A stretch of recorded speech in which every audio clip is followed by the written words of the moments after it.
راز کیا ہے؟ کوئی خلاف فطرت کام ہے؟ جی نہیں، خلاف فطرت نہیں ہے، پہلی بات۔ اب میں وہ زیادہ علمی بات کروں گا تو آپ کو نیند آ جائے گی۔ ایک صلوات پڑھیں محمد وآل محمد۔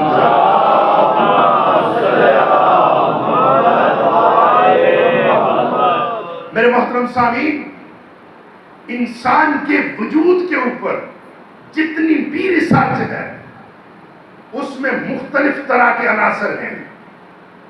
انسان کن کن چیزوں کا مجموعہ ہے؟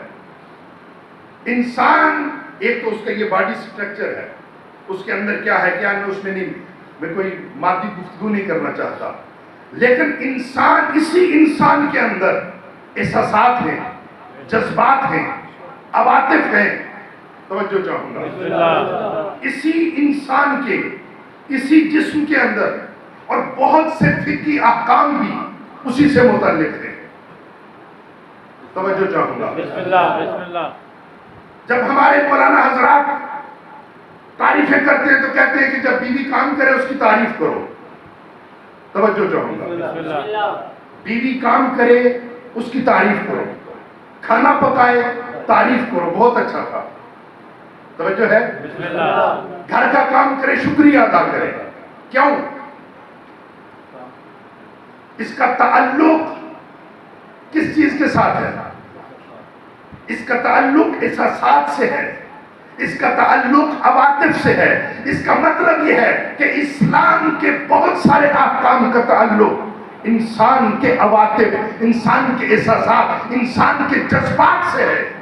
جہاں یہ جذبات ختم ہو جائے وہاں دہشت گردی آتی ہے۔ توجہ چاہوں گا، بسم اللہ، وہاں دیکھیں گے جو مختلف لوگوں کو تیار کیا جاتا ہے ان کے اندر ہوتا کیا ہے؟ ان عواطف اور احساسات کو ختم کر دیا جاتا ہے۔ جب عواطف اور احساسات کو ختم کر دیا جائے پھر فرق نہیں کرتا کہ وہ کسی کا گردن کاٹے، کسی کے جسم کو زخمی کرے، پھر فرق نہیں ہوتا۔ اس کا مطلب یہ ہے کہ انسان کے بہت سارے اعمال کا تعلق انسان کے عواطف سے ہے۔ رونا بھی انسان کا عمل ہے، اس کا تعلق انسان کے عواطف سے ہے، انسان کے احساسات سے ہے۔ توجہ چاہوں گا، لوگ ہمیں کہتے ہیں بھائی کیوں امام حسین پہ روتے ہیں؟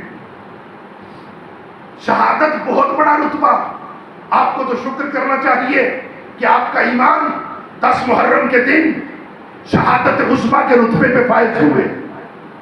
جب شہادت عظمیٰ کے رتبے پہ فائز ہوئے پھر رونا کس بات کا؟ آتی ہے نا یہ باتیں؟ بے شک، بے شک، یہاں تو آپ کو جشن منانے چاہیے، روتی کیوں ہے شیعہ قوم؟ میرے محترم سامعین، میں بڑی ذمہ داری کے ساتھ بات عرض کر رہا ہوں۔ آپ سورہ یوسف کو اٹھا کر دیکھیں۔ سورہ یوسف جب یعقوب رو رہے تھے، میں فقط اپنے جو میری موضوع سے ریلیٹڈ بات ہے اسی کو لے کے آگے بڑھوں گا۔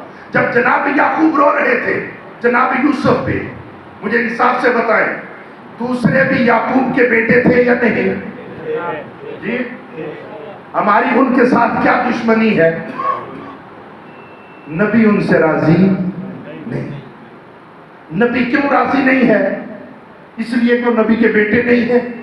نہیں، جناب یعقوب روتے کیوں تھے؟ اس لیے اللہ کا نبی ہے، اللہ نے قرآن میں اسی نبی کے رونے کو کہا فَصَبْرٌ جَمِيلٌ۔ یعقوب روتے تھے لیکن یعقوب صابر بھی تھے اور ان کا صبر بہت اچھا تھا۔ توجہ ہے جی؟ بسم اللہ، اس کا مطلب یہ ہے کہ رونا بے صبری نہیں ہے، جو صابر ہوتا ہے وہی روتا ہے۔ یعقوب جانتے بھی تھے یوسف زندہ ہے، اس کا مطلب ہے عالم بھی تھے صابر بھی تھے۔ جو عالم بھی ہو صابر بھی ہو وہ روئے، اور کتنا روئے؟ فَبْيَضَّتْ عَيْنَاهُ مِنَ الْحُزْنِ، آنکھیں سفید ہو گئی، بینائی ختم۔ یعقوب رو رہے ہیں۔ پوچھیں جناب یعقوب کیوں رو رہے ہیں؟ سوچنے کی بات یہ ہے کیوں روئے یعقوب؟ اس لیے جو یوسف کے اوپر ظلم ہوا، اس ظلم کی وجہ سے یعقوب روتے رہے۔ بے شک توجہ چاہوں گا، بسم اللہ یعقوب اس لیے روئے کہ یوسف مظلوم واقع ہوا۔ یوسف کبھی مصر کے بازاروں میں بکا، یوسف کو کبھی سپرد چاہ کیا گیا، یوسف کو کبھی تماچے لگے۔ یہ اللہ کے نبی کا بیٹا، اس پہ مظالم ڈھائے جاتے رہے، یعقوب روتے رہے۔ میرے محترم سامعین، اس کا مطلب یہ ہے کہ جہاں ظلم ہوتا ہے وہاں رونا بدعت نہیں، عین عبادت بن جاتا ہے۔